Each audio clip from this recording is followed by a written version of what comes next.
a Deus, é um prazer imenso poder estar aqui na casa do Senhor, conhecendo mais um povo que vai morar no céu. Amém? Antes de mais nada, quero agradecer a Deus por estar aqui juntamente com meus irmãos, algumas pessoas que estão sempre conosco, a minha amada cantora Rosana, seu esposo ali, que está sempre filmando todos os cultos, né? Registrando os milagres, né, irmão? Para a glória de Deus. E também agradecer a Deus pela vida do meu esposo, esse o marido que está aqui no culto. Amém? Glória a Deus. O nosso amado pastor também, já esqueci o nome, mas ele sabe que ele é a bênção, viu? Pastores também, que Deus possa abençoar em nome do Senhor Jesus. Glória a Deus. Queridos, eu vou louvar uma canção que faz parte do meu CD, mas eu queria que vocês fizessem um pequeno ensaio comigo, amém? Para que quando começar o coro da canção, você possa cantar juntamente comigo. Pode ser assim, irmão? Amém? Então vamos lá, eu vou cantar, depois você repete comigo, tá bom assim?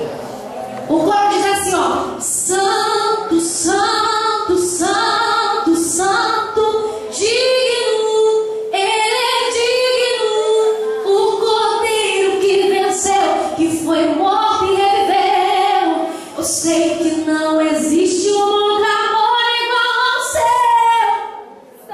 Amém? Vamos tentar aqui todos juntos? Vamos lá? É 4 vezes santo, tá bom assim? Vamos lá, 1, 2, 3, vamos lá. Santo, Santo, Santo, Santo, digno. Ele é digno, o Cordeiro que venceu, que foi morto e reviveu.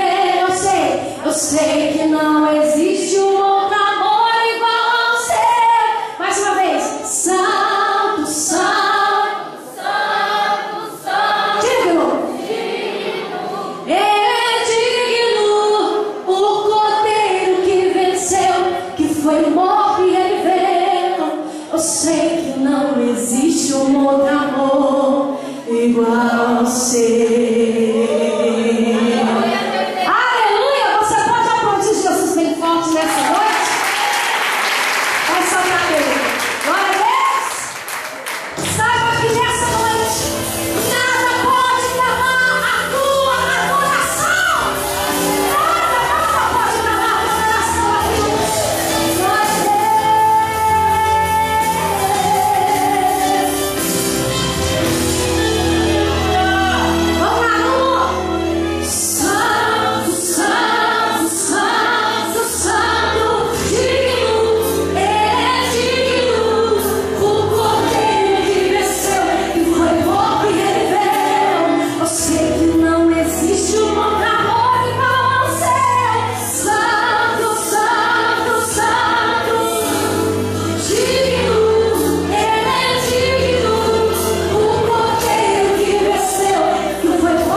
Pois sei que o Senhor sempre